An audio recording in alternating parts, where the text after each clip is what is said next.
আসসালামু আলাইকুম। ওয়ালাইকুম আসসালাম ওয়া রাহমাতুল্লাহি ওয়া বারাকাতুহু। কেমন আছেন ভাই? আলহামদুলিল্লাহ। ভাইয়ের নামটা? মোহাম্মদ আব্দুল খালেক। আব্দুল খালেক ভাই, আপনি কত বছর যাবত এই কৃষিকাজের সাথে যুক্ত? আমি তো মোটামুটি 15 বছর হচ্ছে কৃষি কাজ করি। এবছর আপনি এই জমিতে কি ভুট্টা চাষ করছেন? 365। 365। এটা কোন কোম্পানির? এটা হচ্ছে প্রিমিয়ার, থাইল্যান্ডের থেকে। জি, সরাসরি। 365 জাতের করছেন। জি। এটা আমি যদি দেখাই 365 জাতের একটা ভুট্টা, এটা কি মাসে রোপণ করা ছিল মনে আছে? ফেব্রুয়ারি মাসের 25 তারিখে করছে। জি মনে আছে? জি জি। ফেব্রুয়ারি মাসের 25 তারিখে এটা করা ছিল এবং এটা আজকে আমরা আসছি কি মাস? আজকে জুন মাসের 14 তারিখ। জি। আচ্ছা দেখেন, 15 জুন। হ্যাঁ, এটা তাহলে যদি আমরা হিসাব করি তাহলে আজকে ভুট্টা লাগানো থেকে এটার বয়স 110 দিন। জি। 110 দিন। 110 দিনে ভুট্টা উঠা সম্ভব? কোনো না, ভুট্টা অসম্ভব। আমি এর আগে অনেক ভুট্টা করছি, এবার সর্বোচ্চ ফলন এবং দেখতেও ভালো। দেখতেও ভালো। জি। এবং আমরা এখানে একটা মোচা গুনলাম, এই মোচাটায় সারির সংখ্যা কতগুলো? 18টা আছে। 18টা। মাথায় তাহলে এই এই সিজনে এসে কি 18টা হওয়া সম্ভব? না, অসম্ভব। তো কেমন লাগলো এটা আপনার কাছে? খুব ভালো। এই সিজনে আসে লেটে ভোটটা 13-14। 13-14। হ্যাঁ, 15টা এর বেশি না। কিন্তু আমি সবার পরে লাগাইছি। লাগানোর পরে 110 দিনে যে লেটের ভোটটা এরকম আমার জানা ছিল না। এই 15 বছর ধরে এবার সবচাইতে আমার ভালো দেখি। খুব সামনে বলছেন, অনেক কৃষক আমার সাথে পাশে এসে দেখেছে, কথা বলেছে, হুজুর সামনে বছর আমরা তাহলে এই ভোটটাই লাগাবো, যেটা আপনি লাগাইছেন। সবার পরে এত সুন্দর ভোটটা তো আমরা জীবনেও দেখিনি এই সবার। তাহলে আমরা বলি যে এটা আমাদের মধ্যম সেগমেন্টে, জানুয়ারি ফেব্রুয়ারিতে।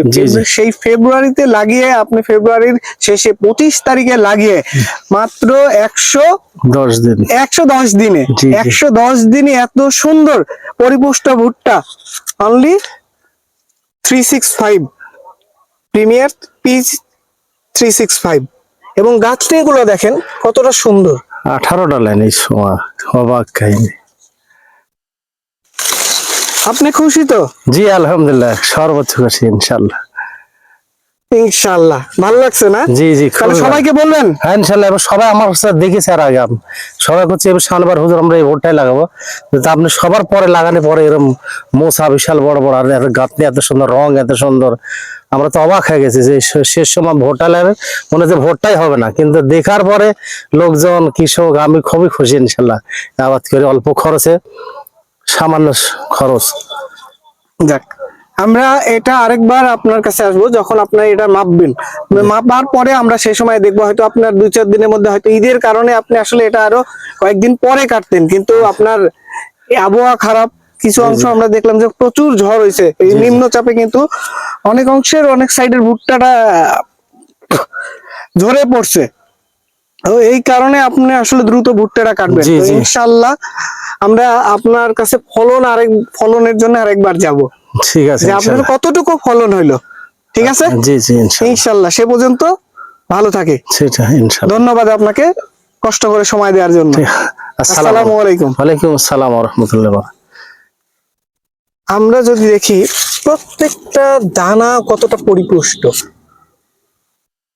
লাল তীরের ভালো, লাল তীর করে মানুষ এটা আমরা বলবো না কোনো কোম্পানির কথা, এটা যে তার মতো করে লাগাইতে পারে।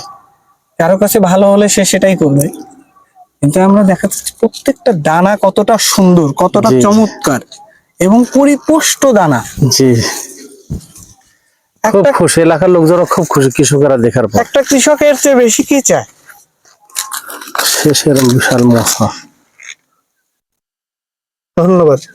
এবং আপনার হাতের মোচাগুলো দেখেন, এটা কিন্তু মধ্যম সেগমেন্টের, একবারে মাঝারি সেগমেন্টের আমাদের ফেব্রুয়ারির প্রোডাক্ট। এটা যদি ঝড়ে পড়ে যাওয়ার পরেও এই অবস্থা, ঝড়ে পড়ে যাওয়ার পরেও এই অবস্থা। ইনশাআল্লাহ যদি নিম্নচাপটা না হইতো তাহলে আরো আরো হইতো। প্রত্যেকটা দানা পরিপুষ্ট। জি। এবং কালারটা আমরা জানি যে থাইল্যান্ডের ভোটটা এত সুন্দর হবে, নতুন প্রজন্মের নতুন ভোট দিচ্ছি, তাই না? আপনাদের জন্য আসলে আমরা নিত্য নৈমিত্তিক মনে করেন যে প্রোডাক্ট নিয়ে আসার চেষ্টা করি, যেন কোনটা থেকে আরো ভালো হয়, একটার থেকে যেন আরো আরেকটা ভালো হয়। এই জন্য আমরা নিরন্তর বিভিন্ন জায়গায় আসলে দেখি যে কোনটার থেকে কোনটা আরো বেশি ভালো হচ্ছে, কোনটা আপনাদের জন্য আরো ভালো। জি জি, ধন্যবাদ। জি ভাই, আসসালামু আলাইকুম। ওয়ালাইকুম আসসালাম।